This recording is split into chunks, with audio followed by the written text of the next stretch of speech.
IVM. Hey everybody, welcome to the IVM Podcast Network. Wow, we're dealing with some stuff, aren't we? The COVID-19 scare we're facing in India and the world has, it's really changed our lives, hasn't it? But it's also seriously impacted our ability to create podcasts and to get them out to you on schedule.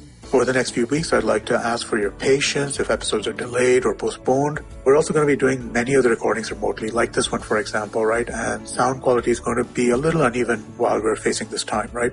If you want to listen to discussions about COVID, we have had conversations on Zerxes, the Pragati podcast, Thale Arate, All Things Policy, the App Coach, and other shows as well, right? So, please do continue to stay tuned, and we will be talking about this stuff, and we'll be talking about life in general.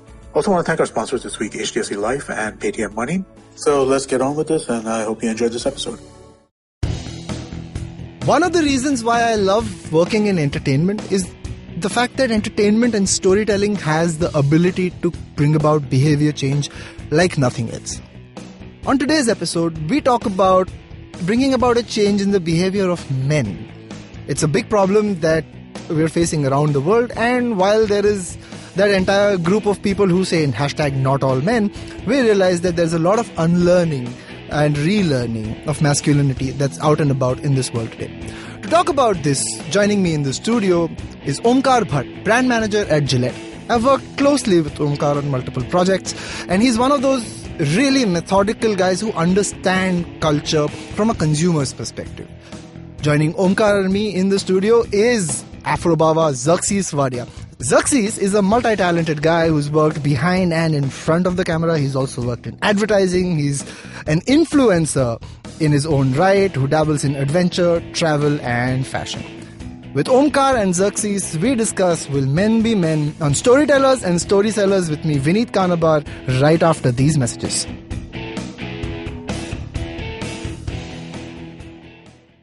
Every week comes a show where three people come together to tell you about stuff they like.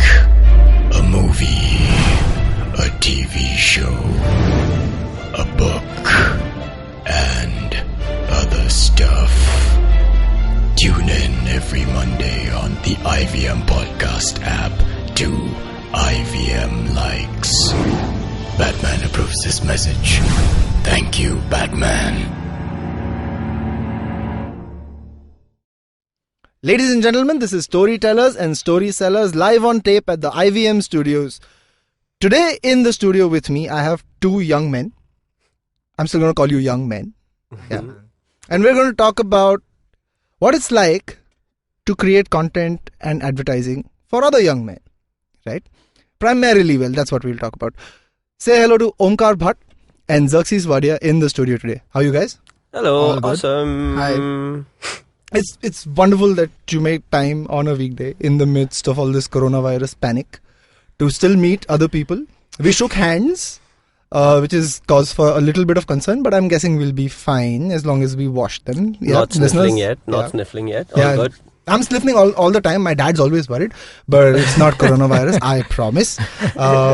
And yeah, that's all we're going to talk about coronavirus today, because we are here to talk about marketing to men and the male psyche in the 21st century. But before we get into all of that heavy stuff, let's do introductions. Zerxes, let me start off with you. You're someone who I've seen do a lot of fun non-fiction content, right? Travel, adventure, MTV and all that jazz, right? How did this really come about for you, man? Not planned at all. Yeah. Supposed to be a conventional advertising guy.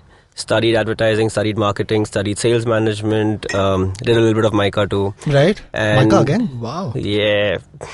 Both of us are from MICA. Yeah, I know. I was distance learning, so I did 2 distance learning courses from MICA. Right. So I know so you did distance learning, so you won't catch coronavirus? Bad joke. It helps right now. Did all that, did an advanced diploma in advertising from HR, taught advertising in college for a while, still do in fact have special courses for digital marketing. Worked at an advertising agency as a copywriter for 2 years, did that. Before that, I was at a gaming company called Zapak. I don't know if you've heard of Zapak. I was there for a while, started my digital stint over there, learned about digital then in 2011 when it was still starting of sorts. Recession hit, didn't get a job, moved on to a digital agency, became the only copywriter for that. They basically used me to pitch big ideas based on international inspirations. Right. And then the clients would be like, wow, this is so awesome. And they would give us the pitch and they could give us the AOR. Then they would be like, how much would this cost? And they'd be like, 20 lakhs. And they're like, no, let's do Facebook ads. And that's when you're back to writing The copy. usual story. And then from there, MTV happened when MTV was one of the first people to start doing web branded content. Right. And putting them up on Facebook as video because that had just started in Actually, that was 2011. Yeah, 2011 was MTV when I started as a producer. And we started doing branded content. That's when I realized that advertising was different from branded content in a way. And we did our first web show with Tata Nano called Tata Nano Drive with MTV, which was produced by Glitch, which is who we know right now is, again, a big advertising agency. And produced on that, led on, did another web show for SEAT called Chase the Monsoon, again a travel web show. All of this, I'm behind the camera through all of this. I am conceptualizing, I am supervising the production, I'm supervising the deployment and the execution. Then how did you make the switch? I didn't actually. It just so happened that there was one day when there was a RJ who was supposed to host an interview with Deepika and Arjun for Finding Fanny. And he couldn't make it. And for some weird-ass reason, I went on to my boss and I was like, listen, I know he can't make it, but can I do the interview? And he's like, you don't have work? And I was like, I do have work, but I could do this too. And he's like, okay, go, just don't screw it up and make sure that they come back to MTV later. That's how my first interview happened. And then I was simultaneously heading branded content at MTV. I worked there for 6 years on the desk. At the same time, I was fronting shows as a VJ. So I was doing both at the same point of time, moving on, and then reached a point where I was just too tired to do both, and I had to take a choice. So I quit my job mid whatever, and I decided to take a plunge, and here I am. It's been 2 years. Oh, it's been 2 years.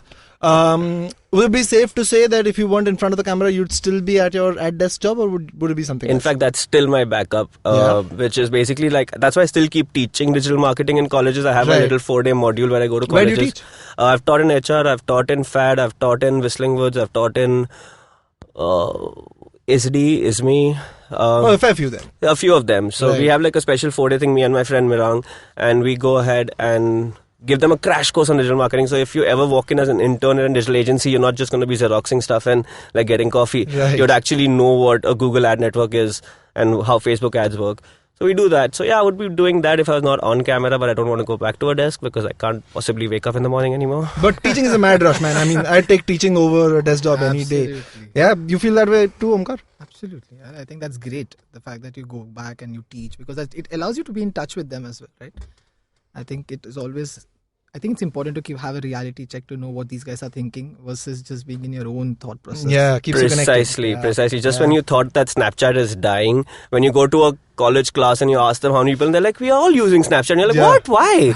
And shit. It's interesting you bring up Snapchat. I was back home. So I'm from Nagpur. It's about 1,000 kilometers. No, I know. A few people know. And then Vinny just assumed that we're like Anna sitting here, or probably foreigners who have no idea. But we might have an international audience. So for them. See, my last episode, I did have like international people here. So I'm just like, sorry, hangover. But that was my plug for my previous episode. For people who haven't heard it, go listen to that one with Patrick and Mo Joshi. But yeah, I'm from Nagpur and I was back home for my brother's wedding. And I mean, conventional wisdom tells you that Snap, okay, it's not doing very well. India's not a great Insta market. story. Whatever. And then I'm like, dude, all my cousins who are like 18 to 22, they're like, Snapchat, bro. What? All of this is our story for you is great, but we want Snapchat. But anyway, that's another story. Lovely that you're teaching. It's a pet project of mine as well. Same. I try to teach as much as I can. Let me bring Omkar into this. A little bit of preamble before I let Omkar take over the mic. Omkar and I know each other for about 10 years now. Absolutely. Yeah, man. So Omkar and I went to college together. We've done fests together. Later, we worked professionally together as well. And it's always been a pleasure talking to Omkar, simply because he has a very evolved, methodical approach to branding and brand building. But that's my introduction to Omkar. Wow, Omkar. Yeah, I just feel so like happy listening to all of this. It's the truth, man. I mean, it's how I feel. So it's always good to know people that you thought 10 years ago were bright sparks are still carrying that forward. It's an interesting, it's a good feeling, right? I think that's shared. For me, life is coming a full circle in a way, right? Because for Vineet's listeners who don't know, Vineet is my college senior, right? And one of my memories still from college is going in for this interview for this fest that Vineet mentioned, right? We both love and we are proud of, called My Canvas. Yeah, man. And there it is. My Canvas. And Vineet as a character had an image in college. He was fierce and he was very opinionated. And I entered this interview and I was like, oh my God, Vineet is going to like grill me. And now here I am today again, and I'm you're going to grill you. Exactly. Yeah, it's another interview. It's going to be another grill session, man. But no, not a grill session. Omkar, over to you, man. Tell us how you got into the business of brand building. What have been your learnings? Some interesting bits about your journey. No, I think for me, I was fortunate to get a head start, I guess, because I was fortunate because I was able to get out of the engineering trap laid out around me very soon in my life, right? Yeah. And as a South Indian boy, even so more, the stereotype is right there in front of you, staring at you. So I was able to get out of there. Then I think I was just fortunate to have some good set of friends and mentors around who said, listen, boss, you have some limited set of really good skill sets and core competencies. I think you're good at it, and this is what broadly the education spaces and careers look like. So why don't you start marching on that, right? And so I've kind of had a very, I wouldn't say boring, but I've had a very linear graph in terms of education, right? Since I'm a Bombay kid, so my pre-junior college days, which is 11th, 12th here, I was in Podar, in Matunga here. So I did marketing specialization back then. Oh, wow. मतलब इतना clarity कि 11th, 12th से marketing specialization ले लो, जो कोई नहीं सोचता है. 11th, 12th में you're still figuring out what to do next. Yeah. Then I went to Symbiosis. I did my undergrad there, which is Bachelor's in Business Administration. That's the Pune way of calling BMS for people from Bombay, right? And again, there I said, specialize to marketing mein karna hai. And then again, I did specialization in marketing. And then after that, again, I always wanted to do my master's right after. So while there was this overlooming dejection ki IIMs nahi hua, but then I got introduced to Mica and how amazing Mica, the world of Mica is for brand builders, for brand management and marketing. Then again, Mica came in its full glory into my life. So as I said, the education graph was very linear in terms of helping me realize ki you're good at something, just keep investing on that, right? So that was very good. Then P&G happened. So for folks who are listening, I'm with P&G for 8 years now. So wow. But I'm 30, guys. So it's 31. Yeah, exactly. So that's 32. I'm going to claim seniority. So, but say I think P&G was good because it kind of is this massive elephant of an organization with great depth and breadth, right? So it's not like you get stuck with marketing to one set of consumer or one region, right? So you have opportunities to get women to start buying sanitary napkins. So make a habit change from them using cloth to sanitary napkins, not just in India, but say in some part of Africa, to getting people to probably, consider moving to diapers or start shaving again. So I think that ability to move across region, consumers, and plus the fact that it has some great learning experience and products got me to continue with marketing, right? So I've become like an hardcore marketing brand builder kind of a guy. P&G has been a good steady ship that has given me enough opportunities.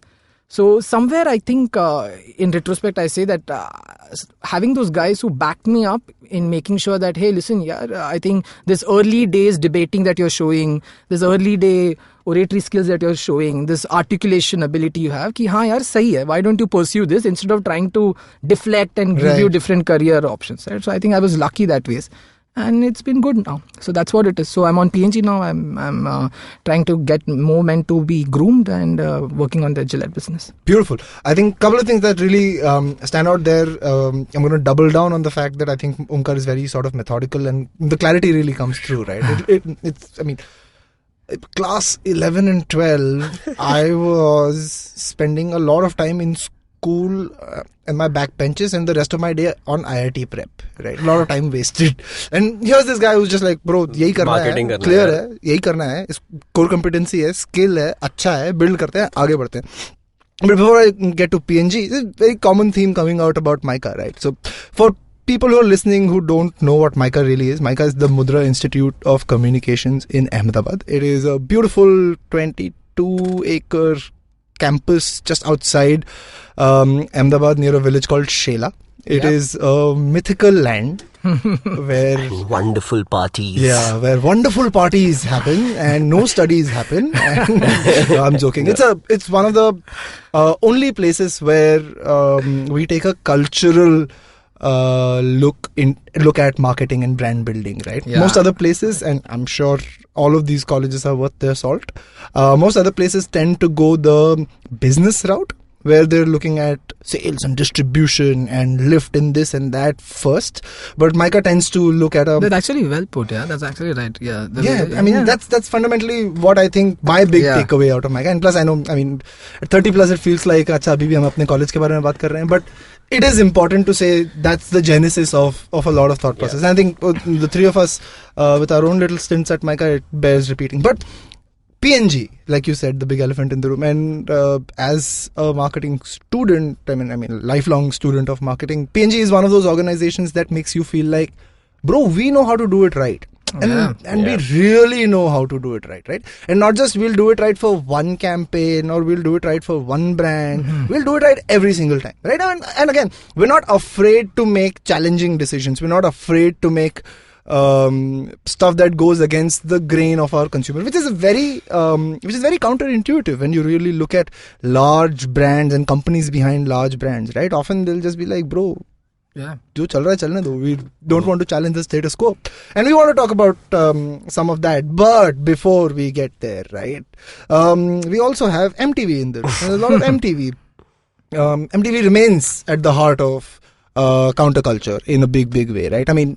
It's counterculture spread out, and yes, I can be uncharitable to MTV for its role in music, but I'm not going to do that. There's a very solid explanation about why MTV stopped playing music like that. Because when we used to handle digital for MTV at that point of time, and like Twitter used to be MTV was big on Twitter. It had one of the biggest followings on Twitter at that point of time. Right. And people kept putting out this thing about where is the music, where is the M in MTV, like where is it gone? And there's actually a very simple video on YouTube, which MTV didn't even make, which someone made internationally about bro, MTV played music at a time when YouTube didn't exist. Exactly. And now you just want music videos, go watch YouTube, man. Like every music video is available on demand. Like why would we play the same content right there on television when we could be showing you other stuff? Like it's a different thing that the other stuff became roadies and splitsvilla. Sure. But there's an audience. There's an audience for everything, literally. Yeah.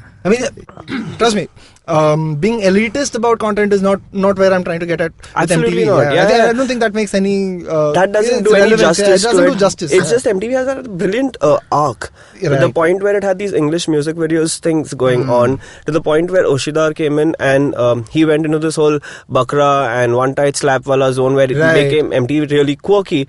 And then we saw that the audience was shifting more towards the whole roadies culture. So the content accordingly shifted to it. So MTV's done a brilliant job of adapting over the years. Yeah, and I think it's accepting of an India which is part of us, right? Exactly. I think it's being inclusive, right? Absolutely. Like I think we sitting here are not India, right? There's an India out there that likes, it's what in its 14th, 15th season right now. Like It's working, right? There's an India out there. And I think what's important to know is that was the representation of content the youth in India needed at that point in time, right? And globally, again, it's moved forward. I think MTV India is still figuring it out, but globally, again, MTV is moving forward to even more out there content, right? That said, both MTV and P&G seem like organizations that have a very strong philosophy in terms of how they view their audiences, in terms of how they personify those audiences and then create for them, right? What I want you guys to tell me about in your experiences, again, I'll start with Omkar, is how did learning at these organizations start shaping your worldview? If you can give us a couple of instances where you were like, hey, this is an insight that is so institutional, right? That is so beautiful. I wouldn't get to learn this anywhere else. Yeah.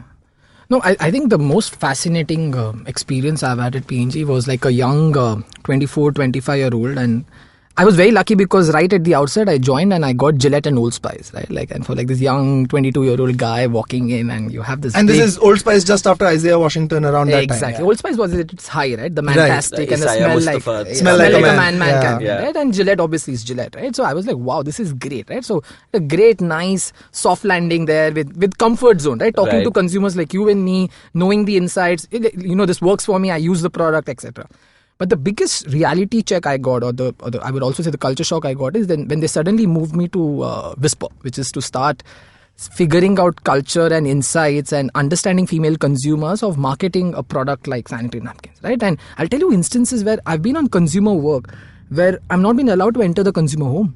Oh. I can at best put a lab coat and go in as a doctor, or I have to sit in another room and try and understand what she's trying to say, right? Because there is even difficult to, if you can't even understand the consumer and what she's trying to say, where will you get your insights from, right?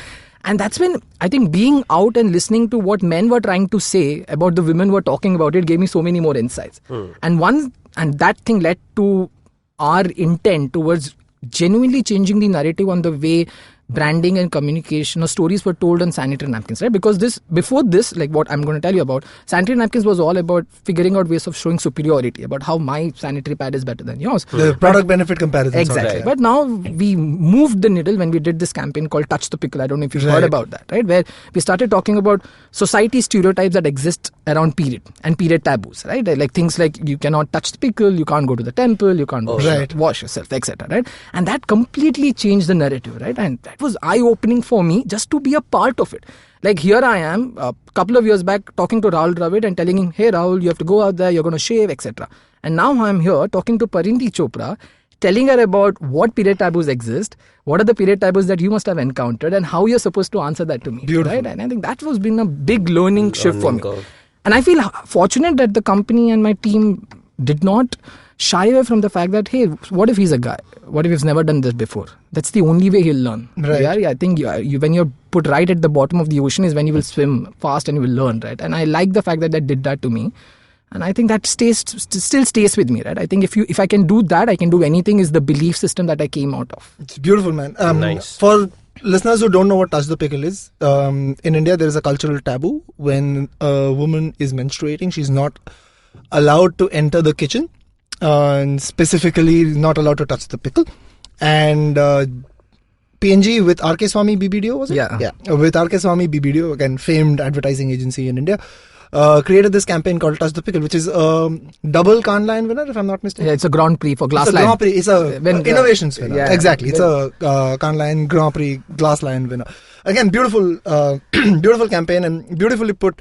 The learning that Omkar just talked about reminds me of a story that a friend of mine back at Mica told me. There's this guy who's a teetotaler who was interviewing for an internship at an alcohol company. And the first question that the guy asks him is, bro, you don't drink, so how are you going to market alcohol? And this guy, right, all of 21, 22 years old, with never interviewed before, he's like, listen, if I need to market sanitary napkins, I don't need to be a woman. Just a story that came back to me, and I'll tell you after the episode who the guy was, if you remember him. But it's beautiful that P&G puts such effort behind understanding the consumer, no matter who the medium in terms of those insights are, whether it's a brand manager, guy or girl. Very interestingly put. Let me toss this over to you, Zerxes. What did you think of MTV when you first joined? And moving from advertising to content, there's a lot of, it's a steep learning curve, right? A lot of people sort of dismiss it as, ye to ek hi baat hai, it's the same thing. But it's not, right? How did that go for you? So a couple of things changed for me. The turnover times in advertising as an agency is very chill. You can take your time. You can tell your boss like, hey, I'm working on it. Don't worry. I got this. And you can just push it till the end of the meeting where you really sit on the pot and think about it and finally get something. And you're like, this is the idea. And then you just find 10 million ways to convince the person about it. Then it's about the pitch. Yeah. Then it's about how you pitch it out and where your oratory skills stand. But at MTV, it was very different because there was obviously the TV channel that existed. But there was an MTV which believed in digital at that point of time in 2011 very, very strongly on every platform. They didn't just have an MTV India page. They had an MTV Roadies page, an MTV Splitsvilla page, an MTV Stunt Mania page, an MTV Unplugged page. Every show had its own page and with a very active audience. Right. And besides that, as a digital team, what we also were responsible was to get brands to commission shows which were exclusively for the web. Right. Now, at that point of time, web content was not a thing. It was like, what are you talking about? Like, are we going to go on TV? So at MTV, we had the little advantage where we would be like, okay, fine. You sanction this web show. We'll give you, say, 2-minute vignettes, like 5 times run on TV. Right. Or we'll give you, like, if it's a big project, then we'll also give you half an hour, 2 episodes on TV. That's how we managed to convince a couple of big clients at that point of time to put money on the web. But for me, as a person who had just come in from advertising, who was used to taking his own time with like 1 week a presentation, like, yeah, chill, suddenly put in a line of fire saying, one day a presentation. Right. And Comic Sans sucks. And all of that just blasted in the first week, and you're just like overwhelmed. So a lot of my first month at MTV was just figuring it out as to how to work with a lot of things at the same point of time. You can't sit and be like, okay, so I'm going to procrastinate on this on a while, see something else, and then come back to that. You're just like constantly churning out ideas, because conversion was so limited in terms of the video content that could be sold for the web, because that was our main, as a digital team, that was our main source of revenue, and we had a target for that. So everyone is churning out ideas, and once an idea hits off, then going and meeting production houses and then getting into who's going to execute it and all of that. Like when I just joined MTV, they had just executed the show called London Fakir. Right. London I have never heard of that. Because it never had MTV's name on it. Right. Oh, okay. It didn't have MTV's name on it. It didn't have Viacom's name on it. I don't know if this is going to get me into trouble, but we'll find out. It was with Jose. Only one way to find out. Only one way to find out. Go through it. Jose. You know Jose, obviously. Of course, Misheard lyrics, etc. In this, Jose plays this... is like a parody of Ask the Sexpert. Right. Where he's wearing this red bathrobe and he has like fake hair stuck to his chest and with like extremely shoddy chroma backgrounds behind him, like Taj Mahal and all, and he's giving weird as hell sexual advice, which like almost reminds you of Austin Powers in Hindi, and it was weird, like, you know, we're just putting it out there to show like web content could work. So we did a lot of such small experiments here and there to finally get to the big part where we pulled off a show like Drive with MTV or Chase the Monsoon, which literally had 4 teams traveling for 24 days. We did Chase the Monsoon for like 5 seasons. Right. First season was Pondicherry to Bombay. Second season was Run of Kutch to Cherrapunji, driest to the wettest, because the objective was to show Seat's tires work in monsoon. And the specialty of that show, which we learned on Drive with MTV previously, was how to shoot something on the same day from 4 different teams traveling in 4 different directions, edit it on the same day, and go live the very next day. Because the scoring for this game was that whatever likes, comments, views you get gets converted into points, which gets converted into the money you get to spend the next day. Wow. So it was a whole real-time thing, and no one's thought of something like this at that point of time. And no one's doing it right now because now platforms are very limited to like a YouTube or a Facebook. Earlier, it was... your website was all you had, and you could do whatever you want on your website. So we could build this mechanics and all of that. Sorry. So yeah, lots of learning, lots of understanding of tech, because that's not something I had to do earlier. I used to be like, I'll make a website, wireframe layout, someone will execute it, I'll talk to him, I'll get the flash game made. From that, suddenly you're doing video and you're integrating tech into video, you're integrating real-time producers, you're getting in touch with 4 different production teams at the same time, like video kidhar hai bhejna, to the point where you're just like, video aaya, but it's shit content, bro, go shoot something else right now because there's not enough content. Oh shit, like that much on the fly. It was That's literally ambitious, man. It was ambitious, but he pulled it off. Yeah, absolutely. And I don't see we pulled anybody off like 4 seasons of Chase the Monsoon and about 2 or 3 seasons of Drive with MTV, and it was like... Yeah, I mean, hearing this got me tired. And I mean, I've done ambitious content projects, but today, if you try to go sell this one, it's not going to happen. No. Yeah. Even though the infrastructure is better, even though you will have more, I mean, it's hard to find, you know, good quality production teams in like a Cochin maybe. But even though today you might, right? But I don't think anybody will sign off on something like this. Because especially the problem is that the amount of content that's available. Yeah. You cannot expect a webisode to work out in just one day for you. Yeah. It needs a gestation period of at least a week. And if you're releasing 4 webisodes a day, you're talking about 84 webisodes in like 20 days. Like, people are going to lose track. People are not going to follow it. So, obviously, at that point of time, content was much lesser. There was no Netflix, there was no Hotstar, there was no Voot, nothing. It was just whatever was available on the web, and YouTube existed.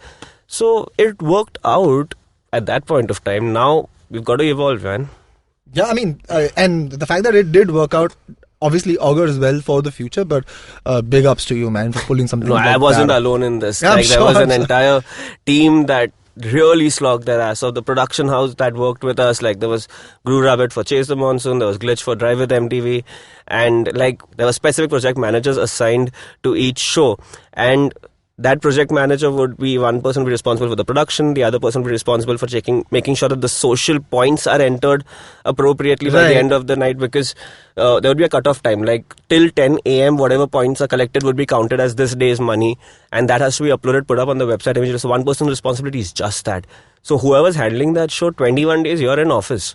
Or you're in the production house, depending on where you're operating from, but you don't have a life for 21 days. Shit, man. I mean, today you try and do that and you'll have like the troll army responding to all the comments. It'll be insane, man.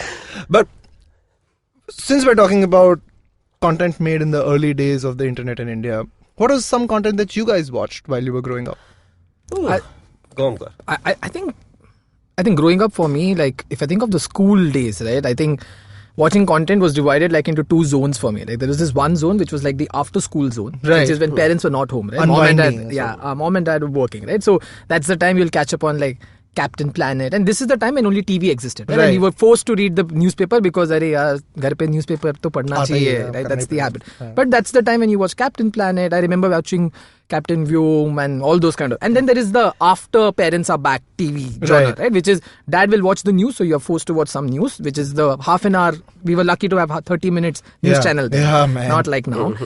And then some family entertainment like the Kyuki, Saas Bhi Kabhi Bahu Thi, and of all those kinds, right? I grew up on that too. We all did. So that's pretty much your spread, right? And in between, like again in that non-parents time, if you're lucky, some music on demand. I don't know if you guys know the ITV. Oxygen. So love ITV, right? Just to put your songs up there, etc.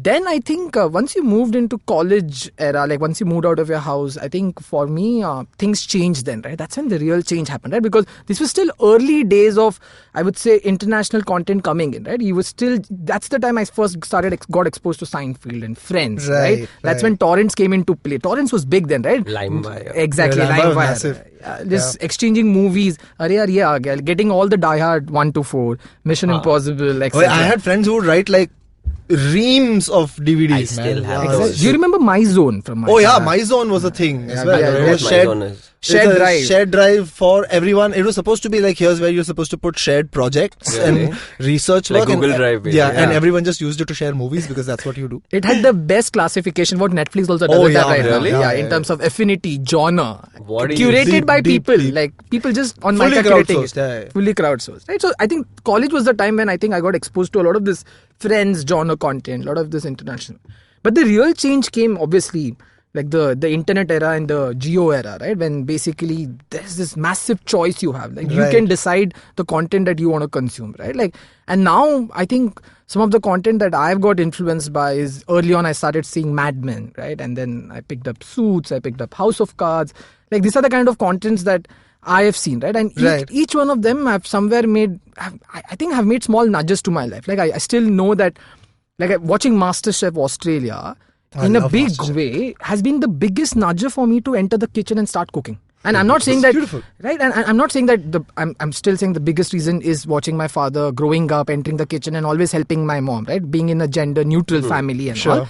But just, it's like that frequency builder in advertising, right? You need that reminder every day, hey, what are you doing? Are you going the effort of cooking? I think MasterChef Australia did that for me. Every time I saw an amazing dish being put out there by gender neutral, again, but just looking at some outstanding males out there coming and doing that, I was like, what am I doing? Why am I not entering the kitchen and cooking myself, right? So every time it's made a nudge on me. I saw Mad Men in retrospect, right? I saw Mad Men as the era of advertising that has passed me. Right. Those are the mistakes I should not do. Beautifully put, right? The stereotypes that John Hamm talks about. And obviously, like, it probably might be or might not be appropriate for the time John Hamm and his group were there in Mad Men, but I look at it as in terms of the advertising I should not do. How has advertising has evolved, right? So somewhere, while the content always is there for entertainment, but I think the choices that now internet has allowed me to make has this really small subconscious nudges that it makes me a practice in my life, in everyday life, in small things and big things, right? And I think cinema is also similar, right? I think who's your favorite actor? I think you're saying Bollywood right now. I think I really like Ayushmann Khurrana. But internationally, I don't know. I think I'm torn between Nicolas Cage. I love Nicolas Cage. I'm a big fan of him. It's like straight up internet meme material, like meme material straight up. Well, this is very nicely put, man. I really liked the takeaway that you put about how watching, whether it's good or bad content for that matter, or good or bad stories, or the nudges that it makes and the behavior change it draws into you. Tossing this over to you, Zerxes, how does, and let me obviously add a little bit of complexity to the question, because you're also a creator, right? And I mean, while you're in front of the camera past few years, you've been creating for the longest time. So when you would, you mentioned earlier about large format ideas inspired in quotes from international stuff. Right. What was some of that stuff that you looked at? Okay, so let me just start from the childhood. Childhood, all about Cartoon Network. Like before TNT clicked in and the thing switched to black and white movies. 9 o'clock TNT. First 5 o'clock. Then first 5 o'clock. Then it became 9 o'clock. Right. Yeah. So like summer vacation was literally just cartoons. Like as a kid, I had asthma, so outdoors was a big no for me. So it was like books, drawing, and TV. Like that's what it was all about. And like you said, post family coming in, it becomes all about the Saas Bhi Kabhi Bahu Thi and Kahani Kar Karke, and you're watching that and you're like, this is the stuff I don't want to do.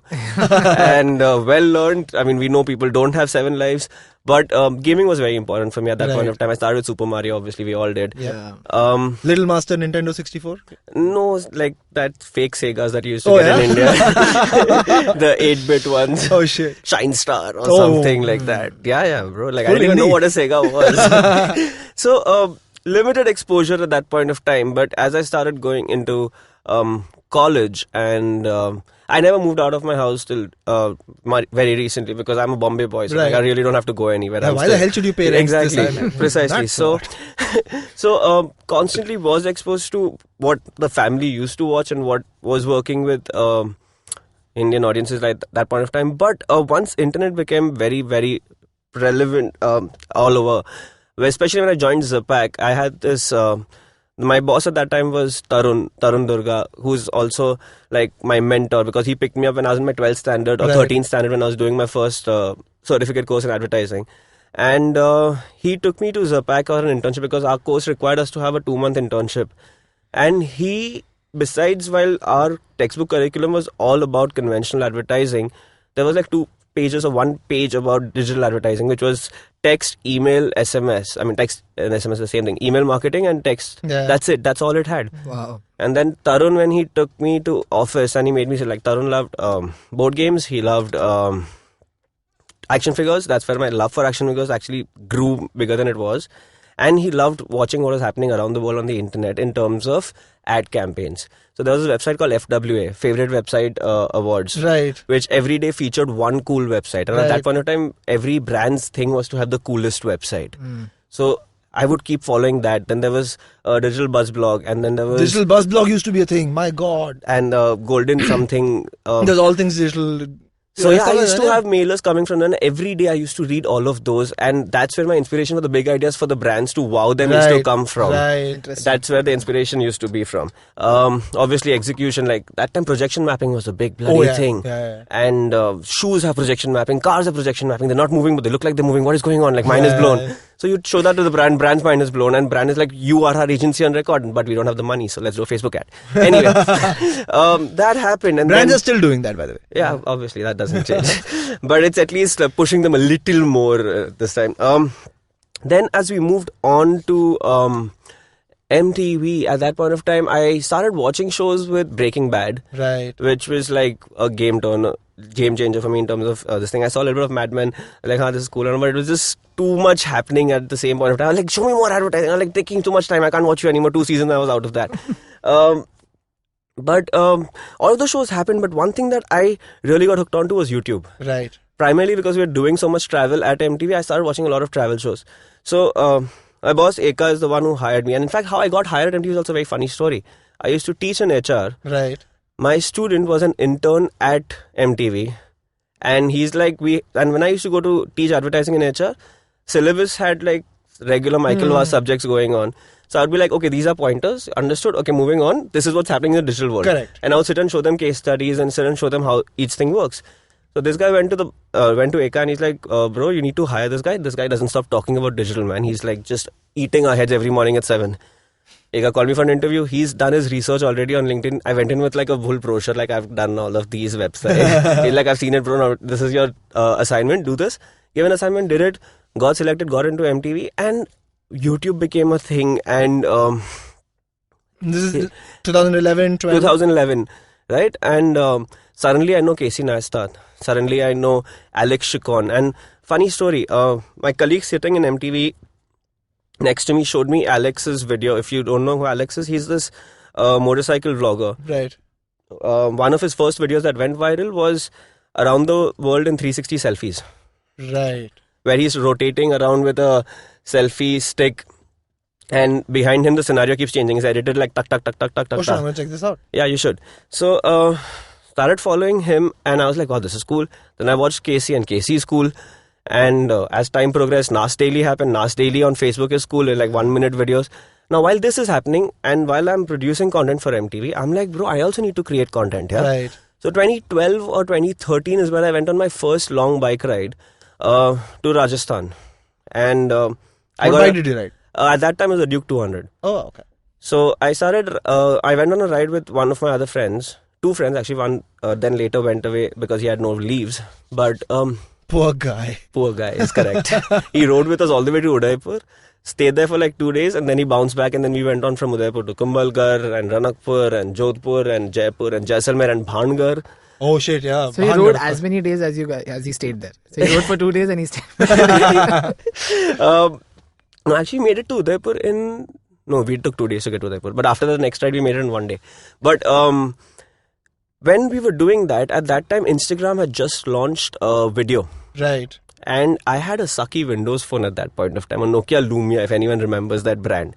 We do. And it did not have an official Instagram app. It Right. had a port. Yeah, It had an Instagram correct, port which correct. was a hack. Now on that, you cannot post videos like on an Android later. You can only record it immediately and then post it. If you do not post it then, or if your network fails, gone. that video is gone. Shit. With the horrible network connectivity, made some 36 vlogs across 12 days with my friend tearing his hair apart because the number of times the uploads wouldn't happen. And I would just be like, no, I have to put it. Or sometimes it would get corrupted in the middle and the whole thing's gone. I'm like, we have to do this And again. that's a retake then. Yeah, and he was losing his mind. And I had this hashtag called hashtag Dukes of Rajasthan. If you still go to Instagram, you search it, because we both were riding Dukes at that point Right. of time. And he was just like, bro, stop doing this. I'm like, I can't. I need to show the world.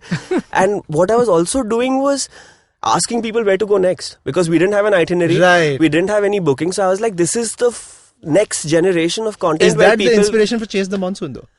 Just No, say I yes. wouldn't take the credit. No, I wouldn't take the I'm credit. This was me basically saying that the next step of like an Alex Chicon or a Casey or all of them would be to talk to the audience and interact with them. That's what Nas Daily did very well. He Yeah. went to Facebook primarily because Facebook allows communication between a fan and a creator very well right. through messaging. Like Facebook's cracked the messaging platform. YouTube is not very Friendly with message it, yeah. sent. Like it's creator up there and then there's the viewer. Then everybody else, yeah. So that Facebook breaks it. That's so people used to tell me like, okay, if you're going to this thing next, you should check this out. And we got suggestions and all of that, and people are following all of that. And this is 2012 when I barely had some 200 followers, maybe 300 followers. But I still have like, Still a lot for that time though. pushing it. How And many are you at now? 81 something thousand. Yeah. Amazing. Thank you.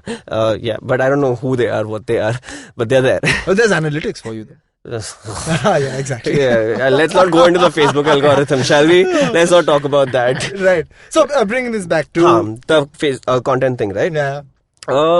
Did it, came back, and after we came back, within a week or two, when I meet this guy again who I was on the trip with, he's like, dude, I'm so glad we did that, because that's a memory for me now. And people sitting at the colony were sitting and watching us where they're doing. They were laughing at us when they were here. So after that, it was like, oh my God, this content was great. That's where I first realized that I want to be a content creator. Right. Then somewhere along the way, I wanted to become a skydiver. So I was like, it's expensive. I don't have the money. So I'm going to approach a brand. And this is while I'm working at MTV. So I approached OnePlus and I wrote them a long email saying, I want to skydive. Your philosophy is never settle. I can't settle in one place. I'm restless as hell. So I want to go skydiving. Do you want to like fund this? And they're like, sure. They said, wait, who was doing this? Was this Ritesh at that time? yes, this was, no, Ritesh had just come in. I was talking to someone else, and Okay. Ritesh had just come in at that point of Oh time. shit! Oh, that's awesome. That's- OnePlus 3T at that time. Oh, yeah, 3T, yeah. yeah. So cool though. That's nice. Yeah, so just a random email which just opened up a world of... You did skydive. I did. I got 12 jumps. I got a license and branded, paid for. I just had to use the phone. I even got to drop the phone from like 700 feet in an airplane. It didn't break. Shit. Yeah, Really? it... You know, the one is the Red Bull one, right? That's the one that Yeah, was yeah, really yeah. famous. Felix Baumgartner Oh, doing the that Stratos was jump. something Yeah. else altogether. But Yeah. this is up there, there. Yeah, of getting course. there. And that time, Facebook, I didn't even have a page. I was putting up these videos which I used to edit on the OnePlus 3T and put it up on my Facebook profile. It's beautiful, man. So that was another leap, and then slowly and steadily... That's influencer marketing in its early throes. early yeah? throughs, yeah, that's how it started. And like just recently I did a ride with Triumph again in Rajasthan for the Thar Desert Trail, where Right. they were training us how to ride in the desert. Like they make it look so easy. Yeah. It's like a workout in itself. 5 days we're just pushing and pulling bikes, lifting them off the ground, 200 kg beasts, like up and down, full workouts done.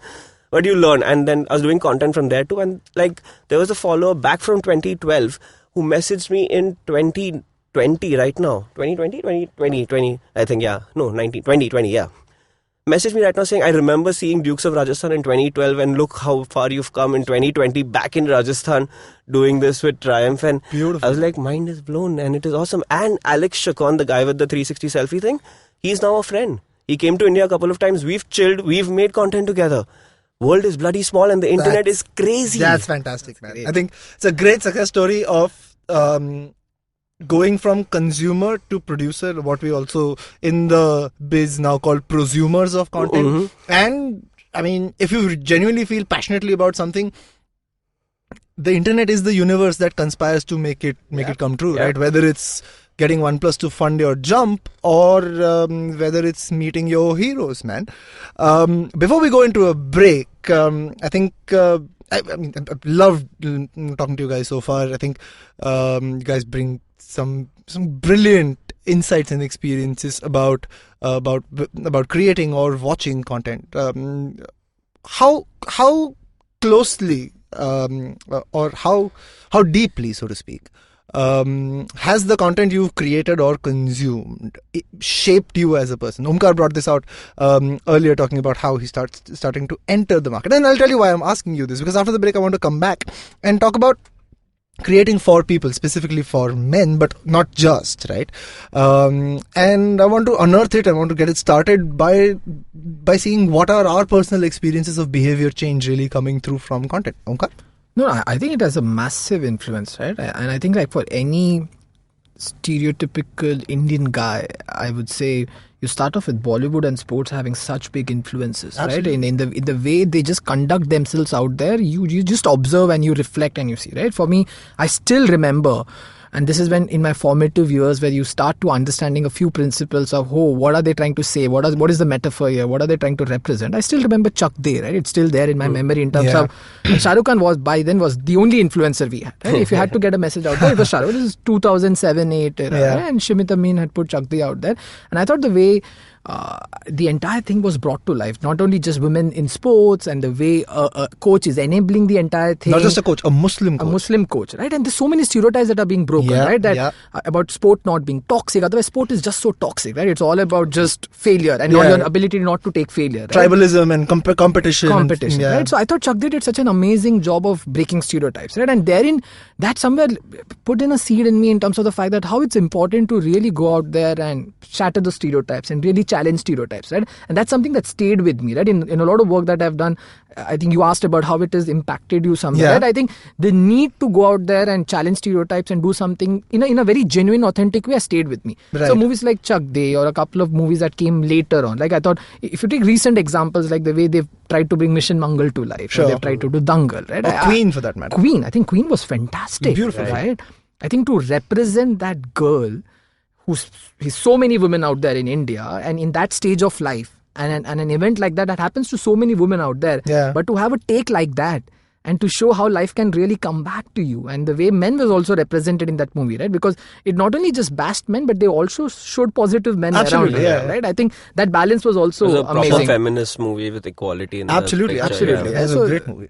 So I think, so one for me, I think obviously I think Bollywood and the way you see sports person conducting themselves out there has had a big influence, right? I'm still the Rahul Dravid school of thought as a sports person, but that's a choice I make, right? I know a lot of people out there who subscribe to a certain sports person's performance and also his off-field behavior and his on-field behavior, right?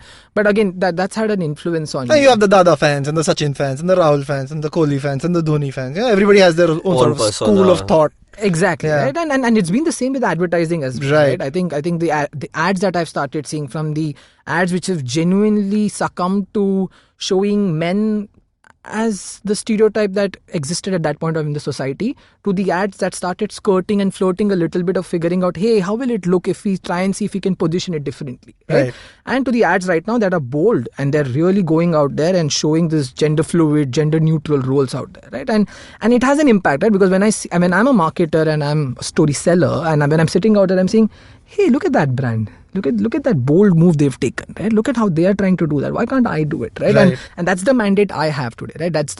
That's what I can do in my bit to make this place around us a better place to live in, right? In terms of, obviously I have my individual capacity, but fortunately I have something more that I can do. But that's something that very few marketers ever talk about, right? Very few marketers ever say, I'm here to make this world a better place to live in, right? Or a better place to be. I was talking to another brand the other day, and they mentioned that as part of their marketing statement as well, that we are here to make our customers look and feel better in a better world, sort of. I don't know. I don't see a lot of marketers walking that talk, and the reason why I think it's very important to get your views on this as well is because you represent an organization that's done that successfully. And we'll come back after the break to talk about this. Let me pause on this train of thought, go back to what we were talking about for a second. I know it's confusing. Don't blame me, listeners. We're pausing the talk about P&G being great marketers, going back to talking about how content changes you as a person, behavior change. Zerxes, what are your top 2-3 instances where you thought, hey, seeing that or doing this has made you a better person? Yeah. As a child, maybe a teenager, somewhere I wanted to be famous. I wanted to be, and at that time, the only way to be famous was to be on TV or to be in a movie or to be in an advertisement. And I was always told that you don't have the face which appeals to an Indian market. Sure. You have a very non-desi face which will not work on TV, which will not work in our movies. And I was like, okay, fine, I won't. And then slowly the internet happened. And I didn't need TV. I didn't need approval of people. People who wanted to watch me would still watch me. I got a couple of ads, literally not even without auditioning. People would call me and be like, do you want to do this? And at this time, I'm no one. My friends are in casting somewhere and they're like, there's a requirement for a guy with a curly hair who's returned from Spain, is meeting his family, and he's talking about Italian food, and the mom then, Spanish food, and then the mom. Spicy meatball. and then the mom is like, oh, and I'm talking about Spain is so awesome, Spain is this, Spain is that, and then mom cooks food with a Spanish olive oil, and then I'm like, but I don't miss the food because, and that was my first ever proper ad with a lead, and I was mind blown. I was like, what is going on? I don't know what is going on. And this is you changing beauty standards for men in India, basically. Absolutely. Yes, and then I'm seeing these YouTubers who are not the best looking people around, but they are still accepted because they have their own audience which is watching them do their thing, because they are showing themselves. They're not acting a part. They're not playing a role. They're playing themselves. And that's when I realized that I could be myself. So if you see my content is not tailored to my audience. My audience is tailored to my content, because my content is tailored to me. Yeah, that's amazing, because that's when you're authentic and genuine. Yeah, so I don't want to talk about controversial things just for the sake of engagement. I don't want to talk about something just for the sake of, if I really feel relevant about something, I'll talk about it. Like when the Joker movie came out, no association with Warner Brothers, nothing. In fact, because of the controversy around the movie before it released about that it might promote violence and all of that, marketing was on a very weird front. They didn't want to encourage cosplaying and imitation of this character. But I went ahead, got a custom suit made. Oh, you got that made? Yeah, wow. With my own money, because I'm a hardcore Joker buff. Right. And I think Batman's a mental patient. as deranged as the Joker. That is Right. why they are so like attracted to each other. They both, one bad day screwed both of them over, and one dealt with it in one way, one dealt with another. Right. It's therapy for Batman. Whatever he does, it's his therapy, and whatever Joker does is his therapy. Sure. But While his therapy is kind of burning the town, though. I mean, he's not all good, but like what Heath Ledger did with Joker, what Joaquin did with Joker, Right. what Jared did was questionable, but the Joaquin Joker really How connected. about Jack Nicholson? Oh my God, he was, Jack Nicholson shining. That's Yeah, where it started. absolutely, Like he's already a Joker in himself. He didn't need the makeup or anything. Like, yes, Johnny. But so I did the attire. I took a friend. I went and shot on the streets of Bombay. Tried to recreate the trailer. Collaborated with some friends. Tried the makeup thing, and it wasn't even Comic-Con season. I was just doing it for myself, and it blew up. I went to the premiere dressed as the Joker.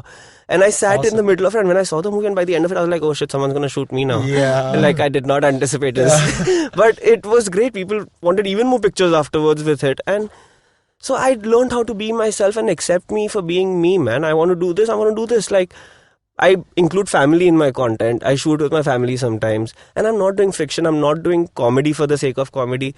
I'm just a funny guy sometimes. I'm just stupid sometimes. I mean, you can laugh at me. You can laugh with me. You can marvel with me. You can marvel at what I am doing. The point is just make content which is feel good. That's my thing. I just want you to at least get inspired. Like, after I quit my job, I didn't really have any steady thing. Like the first time, like as a Parsi, you're accustomed to having a steady flow of income. Right. That's what you are born and brought up to believe, that Right. study, get a job, get paid, retire, and that's it, die. But the point is, when you say I'm going to quit a job with no steady source of income, you're suddenly headfirst into like nothing. Right.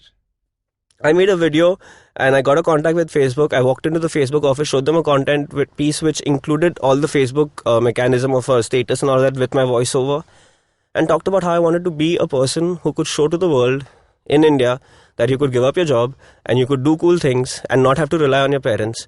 And I'm doing it, you could do it too. This is how I'm doing it. Not all days are great, some days are good. Facebook said, okay, welcome to Facebook. You're a content partner with us now. And I was a Facebook content partner that day. Again, not a steady flow of income, but at least a push. They were helping push content, which makes a big difference. So, yeah, I mean, just learn to be myself a little more. Accepted me for who I am. That's very nicely put, man. I mean, I think it's important, especially when you're making the transition from behind the camera to in front of it, to discover who your creator gene really is, right? Because behind the camera, or even if it's collaborating with creators, right, there's still a brief to go by, and there's still stuff to be like, can do this, can't do this, maybe like not. If you're doing an MTV show specifically, you know exactly what the show's format is. You know what you're presenting. You know, like if I'm talking about MTV Insider, which was my Bollywood talk show, I know my job was to help promote the movie by being the funny guy who doesn't know much about Bollywood but is still interviewing a big Bollywood star and making a fool of himself. That was me. And that content worked because it was different from the 10 other pieces of content which did the same questions and the same things over and over again. But it's still a format. I'm stuck to that format. So yeah, that. Fantastic, guys. Breaking down stereotypes from Omkar and learning to be myself from Zerxes. This is Storytellers and Story Sellers. We will be back right after these messages. Sachin Tendulkar, Virat Kohli, Don Bradman, and now Cyrus Brocha. Okay, probably not in the right company. I mean, Don Bradman is Australian. But it's called Cyrus Says, a wonderful show about everything. Find the show on the IVM Podcast app, ivmpodcast.com, or wherever you listen to podcasts. Ladies and gentlemen, back on Storytellers and Story Sellers with Omkar Bhat and Zerxes Wadia. Before the break, we talked a lot, to be honest. But before the break, we talked about a lot of things. We talked about the content we saw growing up, the impact it has on our lives. We talked about the learnings that Omkar and Zerxes have got from their experiences producing, creating, and consuming content. Omkar talked about how the stuff he's seen has always encouraged him to go out and be able to break stereotypes, especially in his professional life and in his personal life, right? He talked about how watching MasterChef encouraged him to step into the kitchen and start cooking, despite seeing his dad do it all his childhood. So, Omkar, let me take that line of thought forward, right, and double click on that and see and ask you, how does P&G, which is a marketing organization with a very distinct philosophy, really arrive at these spaces. And here's how I'd like to qualify that question. If you look at a campaign like Ariel's Share the Load, or Touch the Pickle, or Break the Beard, right? All of these are campaigns that don't specifically talk about a product benefit. They don't talk about my washing powder is better than yours, right? They don't say my sanitary napkin has more soaking power or gives you wings or whatever, right? How do you approach a cultural conversation when it comes to brands like this? What sort of approach do you guys employ? I know, the start of the answer is going to be a cliche, but I've realized that the cliche is so important for it to be true. For all of this to happen is the fact that whoever has written the company's mission statement, and those are people out there, right? The guys who are at the top, because in a multinational company or in a matrix organization, you have people who are taking decisions. They genuinely need to believe the fact that brands can be a force for good and they can be a force for growth. Doing something good will help your brand grow. Sure. The fact that you live in a society out there where your role is also to make that society a better place to live in. So that belief system has to be there. The fact that, yes, we believe in this. Now you tell us, how can this come to life? Right? Then the how comes down to young brand managers across the world in different markets. Hey, now that you've told me that we believe in this and we need to stand for our purpose and we need to stand for something, this is what I think we should do. Sure. Right? And that's how North America decided that they need to do something called Like a Girl. Right. And that's when India said, hey, but Like a Girl se zyada Touch the Pickle makes so much more sense. Sure. Right? But the starting point was being enabled with that belief and that value system. Right? After that, I think we're fortunate here at P&G to have the gut and the appetite for one, to try and fail. It's okay. Sure. Try it. Sure. Maybe it cannot work. That's, I think, a bedrock of any good, healthy organization, that you try and fail. That's okay. But also believe in the fact that when you do campaigns or when you do brand building work that mirrors culture or when that mirrors society, you cannot look at the bottom line at the same time. Right. You cannot look at the fact that, par ye kya dhanda kahan aaya? Right? You need to believe that your role at that point of time was to go out there and probably change a mindset. Sure. Probably go and make a certain dent into the culture. Right? Your job as a brand, probably we've always tried to mirror the society. Right? But at the same time, your job is also to mirror the aspirations and the insight that the society is trying to tell you, and do your bit about it. Right? That's what cinema and advertising is supposed to do. Do their bit to not only reflect and mirror the society of that time, but also try and uplift it, try and elevate them, to try and push them to a better place. Right? Sure. So you have to start doing that role. So once you have that value and the belief system, I think each of the brands start looking at the fact that, hey, in the area that we are working, in the area that our consumers exist, what are the stereotypes that are challenging us? Right? Sure. Are we trying to force it, or is there genuinely one that exists out there? Right? Like Share the Load came from a genuine consumer insight about the imbalance that existed in our society, right? Which is not only with respect to men and women, but also sons and daughters, right? So it was genuine consumer insight that happened by just observing at home the fact that it was just the woman that you're talking to at all point of times, or it was just the daughter you were talking to at all point of times, right? And then they took the bold attempt of bringing that to life. What P&G allows you to do, obviously, is to really amplify it and bring it to a larger audience. And do it at a scale where society can move forward, right? Exactly. It's not just a drop in the ocean, a tree in the forest. Absolutely. And now it's become part of pop culture, right? Absolutely. I have so many friends around me who probably don't even know that I work for this organization that keep quoting, hey man, share the load. Come on, you need to do your bit, right? So that's when I know, okay, that's the proof point. It's become a part of psyche. Yeah. Same thing happened to us when Touch the Pickle we did, and a few years later, a movie like Padman came. And guys who were working there actually told us somewhere they had seen this was part of their research. They saw the fact that a campaign like this had happened, right? So that tells us the fact that, okay, whatever we are doing out there is making a dent, is making a difference to the society. I want to take a second to just point out the importance of scale when you're telling culture-changing stories like this, because Padman came out with Akshay Kumar in it. 9 months before Padman came out, came the story of the same guy, right, with much smaller actors in the movie called Fullu. Right, Fullu was the indie movie that Padman did. Fullu even might have been a better made film, might have had greater performance, etc. But the impact of Padman, right, when done at scale, and which is why it's important to be able to tell these stories at scale, to have the belief system in place to scale these for true impact. But yeah, that's such a powerful progression, right? Yeah. To start off with what is advertising and then see that conversation go into the mainstream, get picked up by someone as large, with a footprint as large as Akshay Kumar. Let me ask you this though. and might feel a little, I don't know, controversial is a big word, but here's the contrast I'm trying to draw, right? When it comes to cultural spaces, we saw that in India, the trend with masculinity, it's not a linear trend with masculinity, right? It's a multivariate problem to solve. While the West narrative is still okay, there are the men who are allies, and then there are the men who are not allies, so to speak. And I mean the general intersectionality feminist movement when I say allies, right? But in India, it's vastly different. On top of that is the Indian trend in the last few years of growing a beard, right? So there's product, and then there's brand, and there's benefit, and then there's identity. Right. And I mean, there's been very strong work that's been done when it comes to product.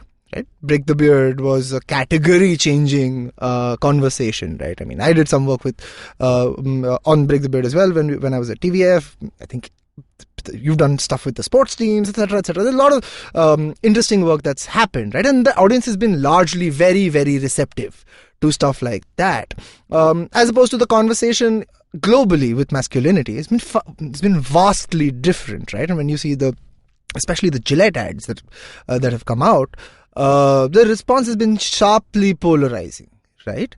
How do you manage that conversation, first up, and how do you try and find a balance between what is product and brand in this sort of cultural space conversation that we're having?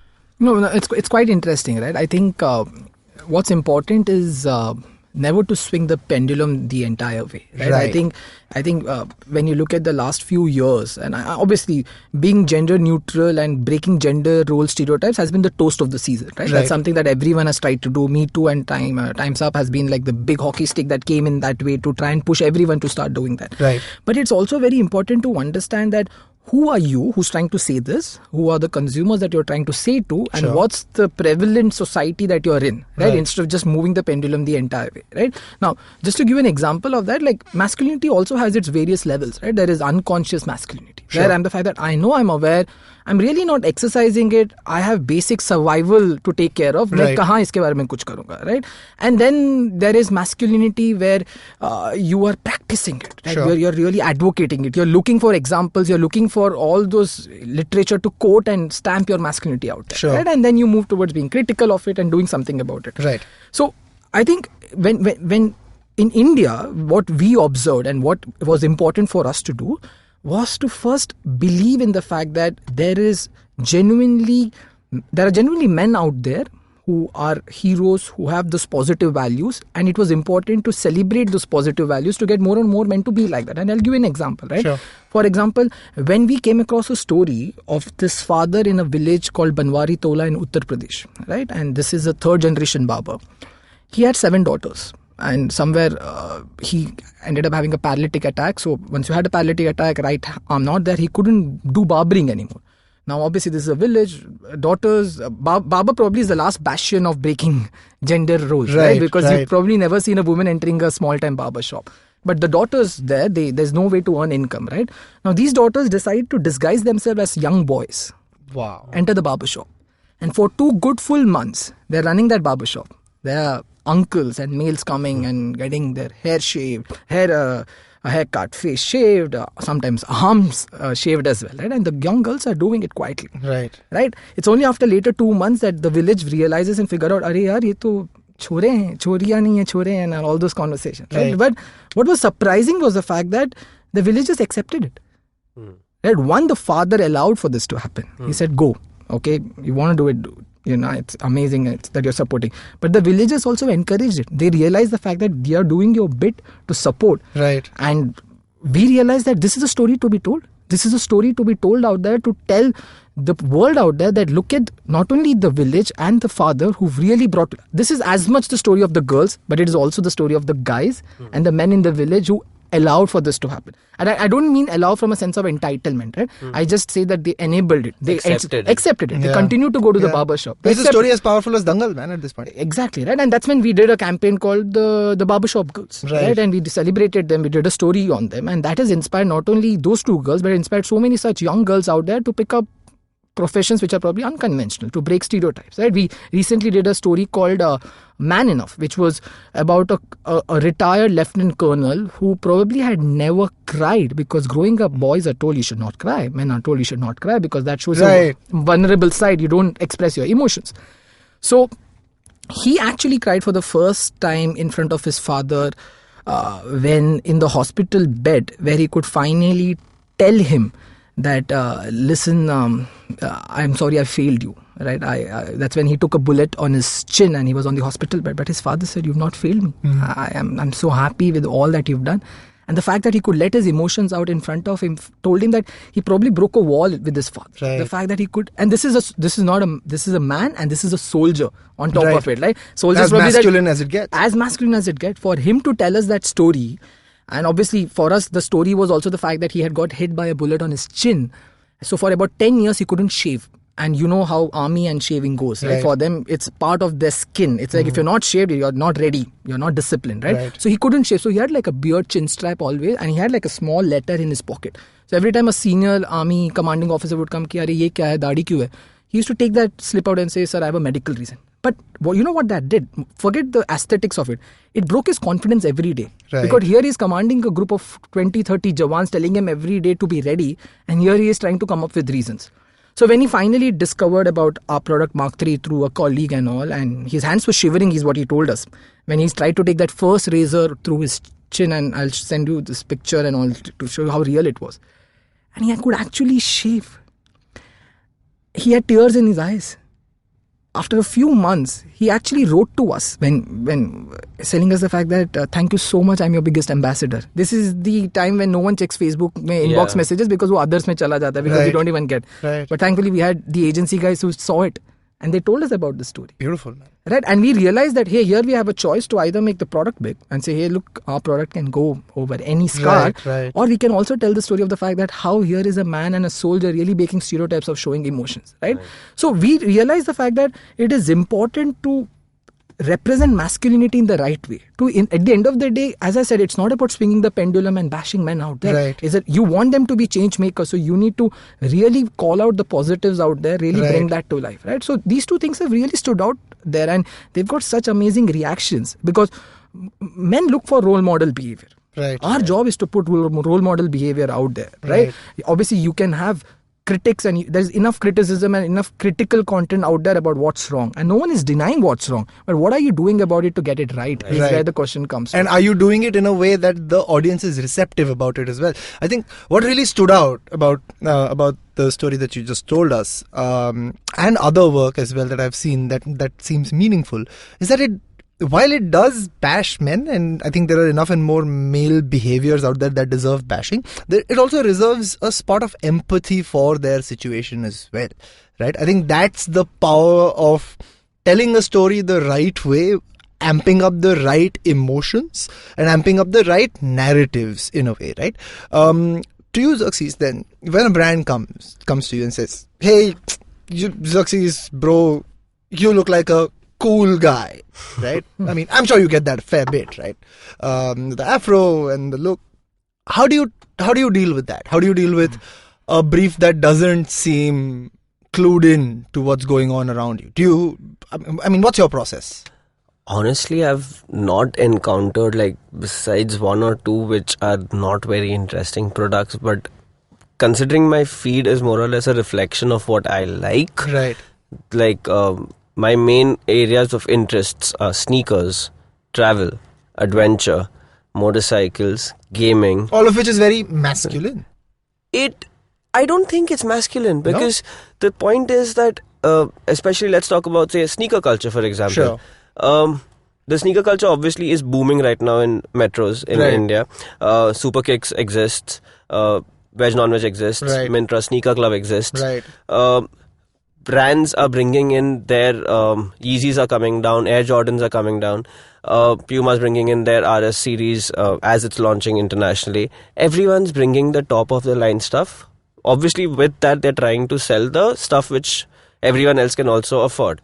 But the point is that there are a lot of women who are into sneakers as well. Right. And if you remember when Nike did that campaign for Dada Ding. Yeah, that was all about female empowerment at that point of time. Puma just released another track with, again, it was very female centric because Puma has products. The proper lady stuff. Yes. Yeah. So everyone's concentrating My on wife worked on that, by the way. There you go. And Fila at the same point of time, the disruptors are again very unisex in nature, both male and female. Reebok has a lot of collaborations which they keep bringing, which again, there are collaborations with female artists, there are collaborations with male artists. At no point of time the sneaker culture is saying that this is only for men. Right. At no point of time when you go to a sneaker party anymore will you see only men. Sure. You will see women. And you will see women being represented by cool women, by women of all kinds and men of all kinds. There is no... And men are at no point of time shunning them or like, dude, what are you doing here? None of that sort. Right. Everyone's in it together. Because that's how it is. The same thing's happening with gaming right now. Gaming's really big. Streaming games is even bigger right now. Yes, it is male dominated, but women are there and it's growing and we emulate the West. We emulate the West a lot. So female gamers, live streamers are going up in the West. It's happening here too at the same point of time. If I'm working on a campaign for a game, there are not just male gamers, there are also female gamers included in that. Motorcycling is also being represented by women right now. No longer is it just a masculine thing.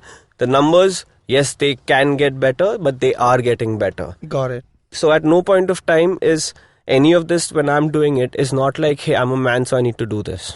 Right. No, it's very heartening to hear that the spaces that you're talking about are all emergent spaces, very, very nascent, very, very early in those cultures. But it's very important that they see representation, balanced representation, right at the outset. Let me bring this back to Omkar, though. And it goes back to what we were talking about earlier as well. It's one thing to want to have a social conversation. It's one thing to be like, hey, not only is my product going to make your life better, my existence as a brand makes your life better, right? And then there's an entire different science, which is actually doing it, right? I mean, dime a dozen, you'll find brands putting out a brand film that's got a social message. Oil company will put out a message about climate change, and we're all supposed to sit here and be like, oh wow, great film. And then you've got stuff that P&G's been able to do, right? And I mean, I've worked on Break the Beard, I've worked on Mirror Life, Mirror Rules for Whisper. Isn't Shiksha also a Shiksha P&G as well. thing? Shiksha is a very, very old P&G. Yeah, and it's been running consistently. Yeah, so 1 rupee for every transaction goes to female child education, right? But there's an entire... It's like being the architect of a social movement, as opposed to being the guy behind selling more razors or selling more pads, right? Do you think there's a science to that movement, or creating a branded social movement, or do you think we're still very early, it's still very experimental, you see what works, you see what doesn't work? What do you think? I think it's a bit of both, but at the outset I would say that what you just said is so true, right? When I think of it, it's so empowering for the fact that you have this apparatus of agencies, you have this apparatus of scale at your disposal that you can use positively to make an impact, right? But with that empowerment also comes the responsibility to do it in the right way and the right manner, right? And to specifically answer your question, I think everyone out there wants to be sure of the fact that, hey, you know what, I've cracked the right method and the right charter to do this. But I don't think no one knows the right method to do this, right? Because every time you know that, hey, this is the proven way of doing something, it's like that, like a white paper you write of the fact that do this 10 things and you know how it is supposed to be done. You're always proven wrong by someone or the other, right? If you look at the ridiculous things that trend online, the ridiculous things that have the ability to communicate something, right? Ice Bucket Challenge opened the way for the way challenges are supposed to be, right? It just broke all the barriers out there, right? So every time you try to settle on something, you always know something new is going to come out there. So you should never settle. But I think it is also... Never settle. Yeah. There you go. Plug for you. But I don't see any harm in picking up a few learnings that have been the cornerstone of a successful campaign, right? So I think that's something that we try to do, which is to pick up, hey, what are the few things that they did right, that has worked for us, right? So let's be smart and judicious in ensuring that is our base and we're investing in that. Sure. Are there any do's and don'ts that you'd like to share succinctly? I know, don't give away your secrets. No. As in, it's out there for every brand and they all do it, right? Is the fact that making sure that you don't have set formulas and set... I am recording it. I'm going to record it and play it again and again. Say that again, please. No set formulas for TV, digital, radio investments, right? Again. I'm joking. Please Look go at on. the influencers, yeah. and the influencers. Sorry, I'm joking. Please, Omkar. But I think just believe in the fact that if a touch point has in it to bring that idea to life in the best way possible, that probably will be your best return for that investment, right? Sure. They can probably take that conversation and bring it to life like nobody else can, right? And that's something that we have accepted here, and it was difficult, and it took some time, right, for us to accept, because we are a 180-year-old company, and there's probably a white paper for everything, also probably how to do anything rather. So it was important for us to accept that change. So one, that we've done that, right? And it is important to identify the craziness in some people who you work with. Sure. Right. So I personally do that, right? When I have a set of agencies who are working with me, and there's usually like a group of 15 to 20, and you know this environment, right? I'm looking at a few people who have that ability to do things differently, say things differently, right? And I want to be close to them, and I want to give them that confidence that, hey, listen, I'm listening to you. And I actually might just do it because I really want to see how that turns out, right? Sure. And that has always given such great returns back, right? Because one, it allows for that creativity and that boldness that sometimes we sitting in our position are restricted by, because somehow we are just conditioned to think like that. So I love to get challenged by people coming into our offices, into our room, saying the fact that, but have you considered doing this? And a lot of our campaigns have actually come out of such challenges and such conversations coming out of believing in those people. Right. And not just believing in that chief creative officer or the planning head or the strategy head, who you know probably will give you just 10 minutes of his time because he's probably handling 10 brands. But rather believing that 6 months or a 1 year, 6 months or a 1 year old guy will just come and say something ridiculous, but he has that passion and the ability to do something differently. So I feel like you should have met Zerxes when when he was Zerxes in was the starting out. agency. Yeah. But that's storytelling gold, man. I think you articulated it really wonderfully when you said be there, give them the confidence to say, hey, I'm listening, and I might just do it. Because a lot of places, right? And I'm one of those guys who's like always on selling mode, right? I'll pitch, like, you give me a problem, I'll pitch something to you right there. Right. And that's how I like to live it. And often you're just like, am I just barking up the wrong tree? What's happening? This guy's just sitting there. Does he even know what esports is? Does he even understand Exactly. Dota or PUBG or Mobile Legends? Will he even get it? Has he ever seen this? And it's important to get that feedback, right? Even if it is just that much, right? Saying, go on, I'm paying attention. Right. Story selling gold, Omkar. Beautiful. My last question on this podcast, and I know we're loath to leave, but it's a great conversation, but we have to bring it to a close at some point, is the last question that I ask all my guests is, can you leave my listeners with one piece of entertainment that you'd recommend they check out, right? Could be a song, a movie, a book, a poem, a game, a meme, whatever, right? I'll start with Zerxes this time. I just completed a movie marathon with my girlfriend last night, and we saw like 4 movies, so it's like all of them are reeling in my head right now, but one of them stood out very much was Superman Red Sun. It's a direct to video animated movie. Like, Right. for everyone who's followed the DC universe knows that DC, while it has the cinematic universe, it also has an animated movie Right. universe, and they've got some 30 odd films on it already. Right. And they're all based on comic books, which have been series which have worked very well. Right. So this one is based where what if Superman landed in communist Russia Wow. and worked for Stalin? And Wow. so I don't want to give away a lot, but it really breaks the foundations of what you know about the DC universe already. Right. And even if you don't know much about the DC universe, it still questions you on what the right way is, or is the right way really the right way, or is the right way becoming wrong at some point? And you know Superman, man, he's too idealistic, Yeah. he's too perfect, he's like, dude, why are you even a superhero? Like, just go back to Kryptonite and like just die or something. But this movie actually makes you like him because yeah. Check out Superman Red Sun Yep. from Zerxes. Omkar?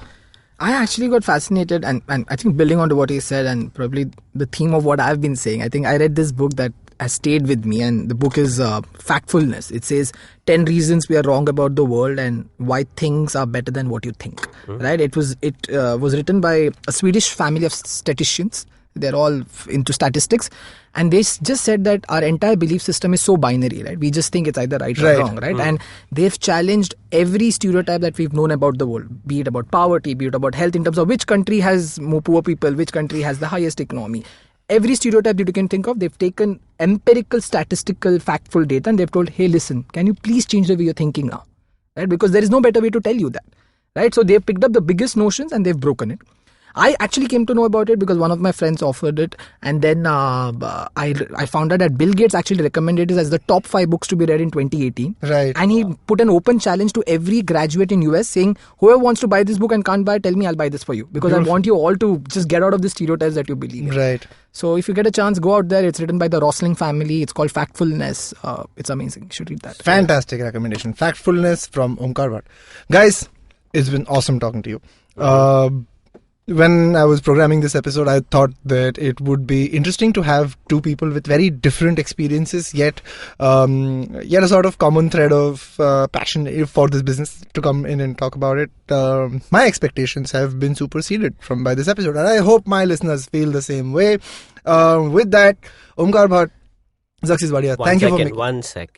Can I just interfere here and say what an excellent host you've been? Because you've been threading this conversation from one point to another, leading us from origin story to evolution to the shift in mindset to the point where you are right now.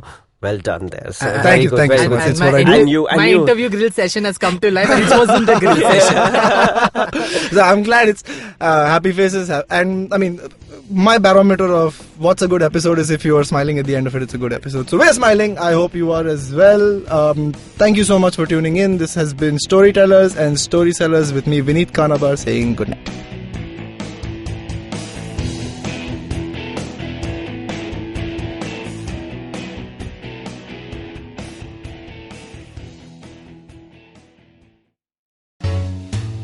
Hi, I'm Satyajit. Hi, I'm Racheta. We are from the Open Library Project and we host a podcast called Paperback. Paperback is a podcast where we engage with stalwarts and experts from various industries, suggesting non-fiction titles that contributed to their journey in a big way. We've had guests like Anjali Raina, Dr. Marcus Rani, Dr. Swati Lodha, Ambi Parmeswaran, Apurva Damani, and many more on our show Paperback. Find new episodes every Wednesday on IVM Podcast app, website, or wherever you listen to podcasts.